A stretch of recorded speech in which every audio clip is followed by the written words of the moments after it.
जय हिंद विद्यार्थियों, आज हम फिजिक्स क्लास 10 का लेक्चर 4 बताने जा रहे हैं। लेक्चर 1, 2, 3 बता दिए, उसके बाद लेक्चर 4 आज बता रहे हैं। जो विद्यार्थी नए जुड़े हैं, लेक्चर 1, 2, 3 पहले जाकर देख लेंगे वीडियो, उसके बाद लेक्चर 4 में आएंगे, उसको अच्छा से समझ में चले आएगा। देखेंगे बच्चों कि प्रकाश का प्रवर्तन क्या है। प्रकाश का प्रवर्तन लेक्चर 3 में भी बता दिए, आज इसका नियम भी बता रहे हैं, इसलिए प्रकाश के प्रवर्तन के बारे में थोड़ा से कर देता हूँ। जब किसी सतह से प्रकाश की किरण टकराकर पहले माध्यम में ही वापस आ जाता है, इसे क्या कहते हैं? प्रकाश का प्रवर्तन करते हैं। जैसे मान लिए एक दर्पण लेते हैं, जहाँ पर प्रकाश है उससे बच्चों को आँख से चमकाते हैं उसको आप, तो प्रकाश क्या करते हैं? पहले माध्यम में वापस रिटर्न आ जाता है, बच्चे क्या आता है? चकाचौंध हो जाता है,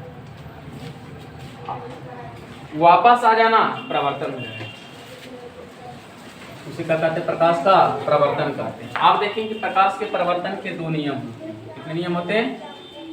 दो नियम होते हैं। पहला कि आपतित किरण को परावर्तित किरण और आपतन बिंदु पर डाला गया अभिलंब सभी क्या होता है? एक ही तल में। आपतित किरण, परावर्तित किरण और अभिलंब, आपतित किरण, परावर्तित किरण और अभिलंब तीनों क्या होते हैं? एक ही तल में। दूसरा है क्या? आपतन कोण का मान परावर्तन कोण के मान के क्या होता है? बराबर होता है, अर्थात एंगल आई बराबर एंगल आ। अगर मान लीजिए 30 डिग्री है आपतन कोण, तो परावर्तन कोण भी क्या होगा? 30 डिग्री होगा। दिस बराबर दिस, दोनों वैल्यू आपस में क्या हो जाएंगे? बराबर। मैंने एक क्वेश्चन इस पर लिखे हैं, इसमें बहुत सारे बच्चे सवाल आते हैं, इसमें अक्सर बच्चे गलत करते हैं कि यदि प्रकाश की किरण किसी सतह पर लंबवत पड़ती, सतह की सतह इस पर क्या पड़ रहा है? लंबवत आपतित होती है, तो इस पर कितने डिग्री का कोण बना? 0 डिग्री, 45 डिग्री, 60 डिग्री, 90 डिग्री। बच्चा चाह के मान लेता 90 डिग्री, बोलता है कि अभिलंब हुआ अर्थात 90 डिग्री हो जाता, लेकिन प्रकाश की किरण आया, चमकले लौट गया, आया उसी पर लौट गया, तो इसका मान क्या होगा? 0 डिग्री होगा। इसलिए बच्चों 90 की तरफ नहीं जाएंगे, 0 डिग्री मारेंगे इसका, तो राइट आंसर। आप यहाँ पर देखेंगे बच्चों, इसके बाद आता है दर्पण, मिरर। तो वैसा पदार्थ जो प्रकाश का प्रवर्तन नियम के अनुसार करता है, वैसा पदार्थ जो प्रकाश का प्रवर्तन किसके अनुसार करता है? नियम के अनुसार करता है, उसे दर्पण कहते हैं। क्या कहते हैं बच्चों? दर्पण कहते हैं। दर्पण जो होता है 3 प्रकार के होते हैं। कितने प्रकार के होते हैं? 3 प्रकार। पहला होता है समतल दर्पण, दूसरा है गोलीय दर्पण, तीसरा परवलयिक दर्पण। अब बोलेंगे बच्चों कि समतल दर्पण किसे कहते हैं? तो वैसा दर्पण जिसका प्रवर्तक सतह क्या हो? समतल। प्रवर्तक सतह क्या होना चाहिए? समतल। उसे क्या बोलते हैं? समतल दर्पण। उसे क्या बोलते हैं? समतल दर्पण। अब आता है गोलीय दर्पण, वैसा दर्पण जो कांच के खोखले गोले का बना, उसे क्या कहते हैं? गोलीय दर्पण। गोलीय दर्पण जो होता है 2 प्रकार के, एक होता है उत्तल दर्पण, दूसरा होता है अवतल दर्पण। अब देखो, जो दर्पण था 3 प्रकार के, तीसरा क्या है? परवलयिक दर्पण। वैसा दर्पण जो पूर्णतः गोलीय नहीं, उसे क्या बोलते हैं? पैराबोलिक मिरर का परवलयिक दर्पण। आप देखेंगे बच्चों कि गोलीय दर्पण में परिभाषा, गोलीय दर्पण से संबंधित विभिन्न पदों की परिभाषा है, जो कि इसको फिगर बनाएंगे। आप यहाँ से गोले जैसा पाएंगे। आप देखेंगे बच्चों, इसमें अवतल और उत्तल दोनों दर्पण दर्पण बनाएंगे, पेप्सी पिलाएंगे, PFC।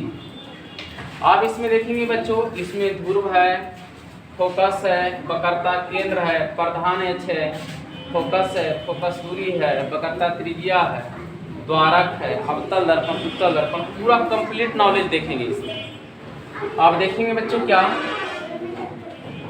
कि वक्रता केंद्र किसे कहते हैं? तो गोलीय दर्पण जिस गोले का केंद्र होता है, गोलीय दर्पण जिस गोले का केंद्र होता है, उस गोले के केंद्र को वक्रता केंद्र कहते हैं। गोलीय दर्पण जिस गोले का केंद्र होता है, उस गोले के केंद्र को क्या कहते हैं? वक्रता केंद्र। गोलीय दर्पण जिस गोले का केंद्र होता है, केंद्र, तो उस गोले के केंद्र को क्या कहते हैं? वक्रता केंद्र कहते हैं। यहाँ पर देखेंगे आप ध्रुव किसे कहते हैं? तो गोलीय दर्पण के ज्यामितीय मध्य बिंदु को दर्पण का ध्रुव कहते हैं। ज्यामितीय मध्य बिंदु ध्रुव को पी से सूचित किया जाता है। तो गोलीय दर्पण के ज्यामितीय मध्य बिंदु को दर्पण का ध्रुव कहते हैं। उसका आता है मुख्य। मुख्य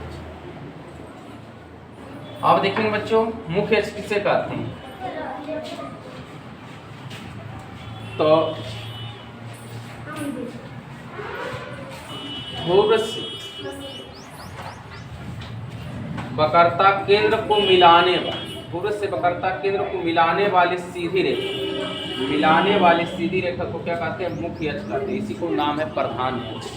इसका नाम क्या है? प्रधान अक्ष। मुख्य अक्ष या प्रधान अक्ष से एक्स वाई लिखें। अब आता है फोकस। फोकस किससे कहते हैं बच्चे? तो यहाँ पर देखेंगे मुख्य अक्ष के समानांतर, मुख्य अक्ष के समानांतर आपतित दर्पण से परावर्तन के बाद मुख्य अक्ष को जिस बिंदु पर काटता है फोकस कहलाता है। फिर से समझिए, मुख्य अक्ष के समानांतर की ओर, मुख्य अक्ष के समानांतर की दर्पण से परावर्तन के बाद मुख्य अक्ष के जिस बिंदु पर काटता है फोकस कहलाता है। मुख्य अक्ष के समानांतर की दर्पण से परावर्तन के बाद मुख्य अक्ष को जिस बिंदु पर काटता है फोकस का। अब यहाँ से देखो, फोकस दूरी या फोकसांतर किसे कहते हैं? तो ध्रुव और मुख्य फोकस के बीच की दूरी को फोकस दूरी कहते हैं। ध्रुव और मुख्य फोकस के बीच की दूरी को फोकस दूरी कहते हैं। इसे पीएफ बोलते हैं। ध्रुव और मुख्य फोकस के बीच की दूरी को क्या कहते हैं? फोकस दूरी। तो पीएफ बराबर लिखेंगे। अब आता है वक्रता त्रिज्या। वक्रता त्रिज्या, ध्रुव और वक्रता केंद्र के बीच की दूरी को वक्रता त्रिज्या कहते हैं। यहाँ भी लिख सकते हैं पीसी बराबर क्या? ध्रुव और वक्रता केंद्र के बीच की दूरी को वक्रता त्रिज्या कहते हैं। आप समझिए बच्चों कि द्वारक क्या है? दर्पण की चौड़ाई को दर्पण का द्वारक कहते हैं। यहाँ देखिए, ये जो है ये दर्पण की चौड़ाई, दर्पण की चौड़ाई को दर्पण का द्वारक अपर्चर। अब इसमें आता है बच्चा अवतल दर्पण। तो वैसा दर्पण जिसका परावर्तक सतह फंसा, उसे क्या बोलते हैं? अवतल दर्पण। उत्तल दर्पण, उसे उत्तल तो उसे उठल। तो वैसा दर्पण जिसका परावर्तक सतह उभरा हुआ या उठा हुआ उसे उत्तल दर्पण। जय हिंद।